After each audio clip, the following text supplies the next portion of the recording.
So let's get one thing straight. This poem sounds like some sort of product that would be used to take a stain out of a carpet.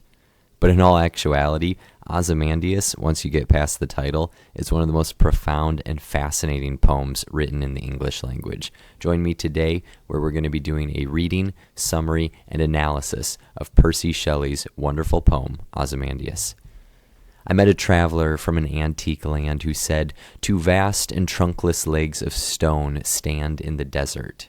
Near them on the sand half sunk a shattered visage lies, whose frown and wrinkled lip and sneer of cold command tell that its sculptor well, whose passions read, which yet survived, stamped on these lifeless things, the hand that mocked them and the heart that fed, and on the pedestal these words appear. My name is Ozymandias, King of Kings. Look on my works, ye mighty, and despair. Nothing beside remains.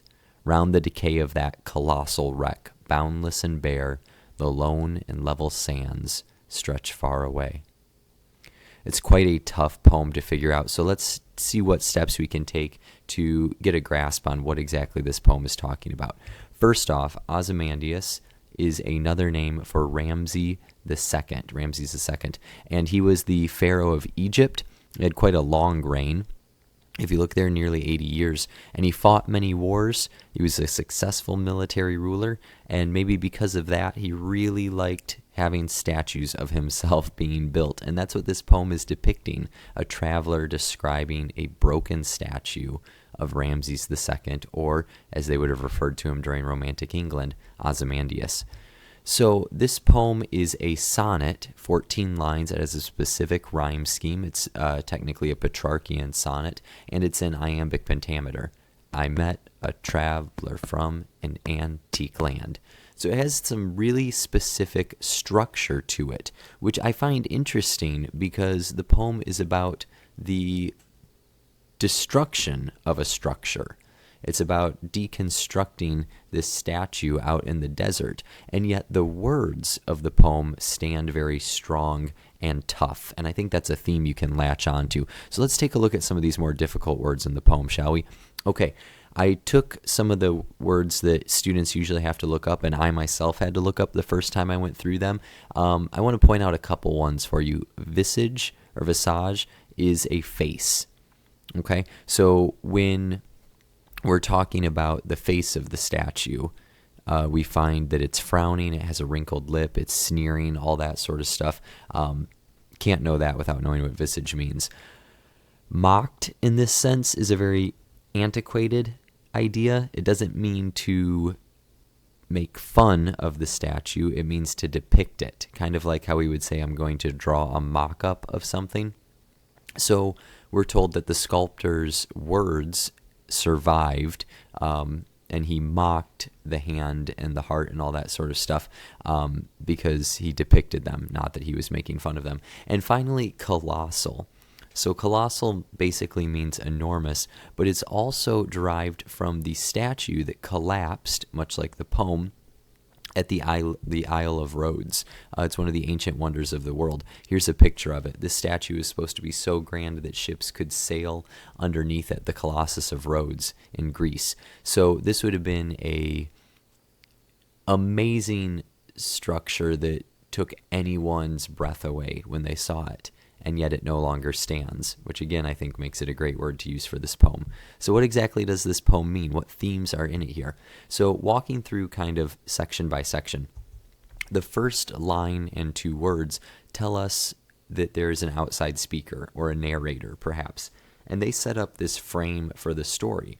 I, the narrator, met a traveler from an antique old land who said, and then from there on out, our words aren't the narrator, they're this traveler. That's why we have the quotation marks start up there. Now I want to skip the orange for just a second. We'll get to it at the end.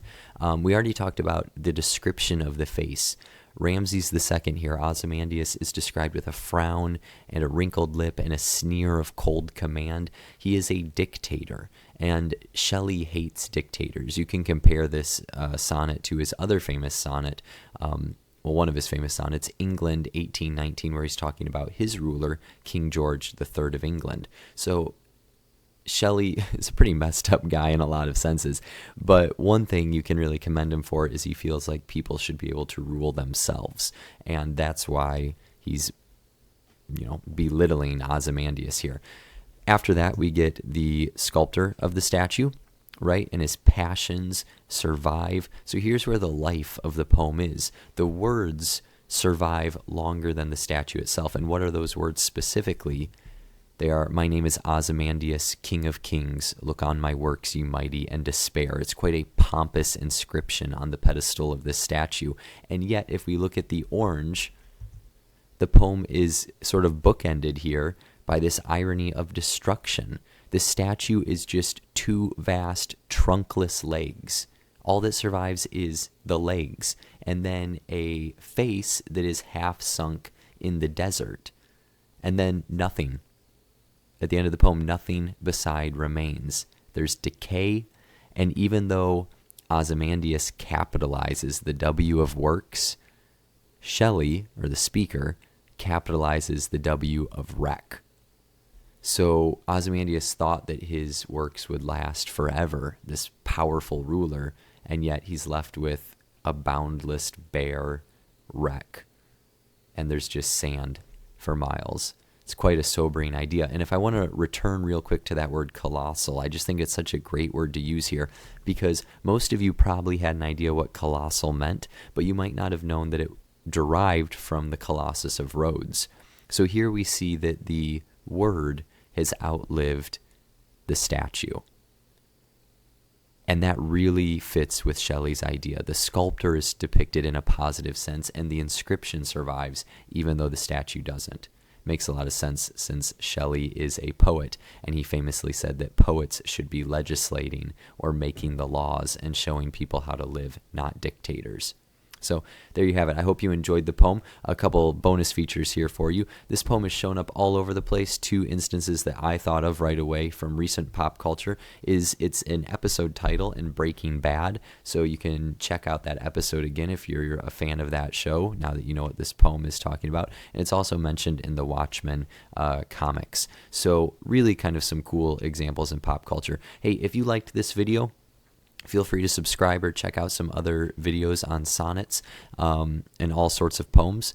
Really appreciate you watching. And if you have any questions, drop them in the comments about this poem. If you want me to cover something else, whatever it is, I'm around to answer them to the best of my ability. Thanks so much for watching, and have a good one. See ya.